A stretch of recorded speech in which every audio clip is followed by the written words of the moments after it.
రీసెంట్‌గా మా ఫ్రెండ్ ఒకరికి ఏదో చిన్న గైనిక్ ప్రాబ్లమ్ వచ్చి, ఒక డాక్టర్ సజెషన్ కోసం వైజాగ్‌లో తను సోషల్ మీడియాలో బాగా ఫేమస్ అయిన డాక్టర్ దగ్గరికి వెళ్ళిందంట. ఆవిడ సోషల్ మీడియాలో ఉన్నదానికి, బయట ఉన్నదానికి కంప్లీట్ వేరియేషన్ అంట. తనసలు పేషెంట్స్‌ని చూడడం మానేసి, ఎంతసేపు తన కాన్సంట్రేషన్ అంతా వీడియో మీద ఉంటుందంట. సో, ఆ ప్రాబ్లమ్‌తో తను ఫేస్ చేసింది. ఈవెన్ తను ఇంతకు ముందు కూడా వాళ్ళకి రెగ్యులర్‌గా ట్రాన్స్‌ఫర్స్ ఉంటూ ఉంటాయి. తను వేరే ప్రాబ్లమ్ వల్ల ఒకసారి విజయవాడలో ఉండేటప్పుడు వేరే డాక్టర్ కూడా ఆయన కూడా సోషల్ మీడియాలో బాగా ఫేమస్. ఆయన దగ్గరికి వెళ్ళినప్పుడు ఎలా ఉంది అంటే ఆయన్ని కూడా సేమ్ ఇలాగే సోషల్ మీడియాలో బాగా కనిపిస్తున్నారు కదా అని వెళ్ళాను. చెప్తున్నారు బాగా ఎక్స్‌ప్లెయిన్ చేస్తున్నారని.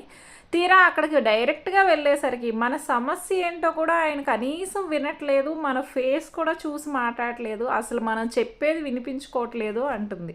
ఇంతకీ నువ్వు సోషల్ మీడియాలో ఉన్న డాక్టర్స్ అందరిని ఎందుకు తిరుగుతున్నావంటే, ఏం చేస్తామే మనకి ఫ్రీక్వెంట్‌గా ట్రాన్స్‌ఫర్స్ వల్ల ఆ ఊర్లో అసలు ఎవరు చూస్తారనేది తెలియదు కదా!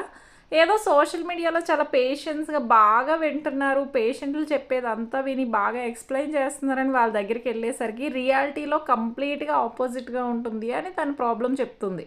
అందరూ ఇలా ఉండకపోవచ్చు కానీ కొంతమంది ఇలా కూడా ఉంటారు. అందుకే సోషల్ మీడియాలో మీరు చూసిన వాళ్ళని గుడ్డిగా ఫాలో అయిపోవద్దు. కొంచెం చుట్టుపక్కల ఎవరు మంచిగా చూస్తారు అనేదాన్ని ఐడియా మీద వెళ్ళడం బెటర్.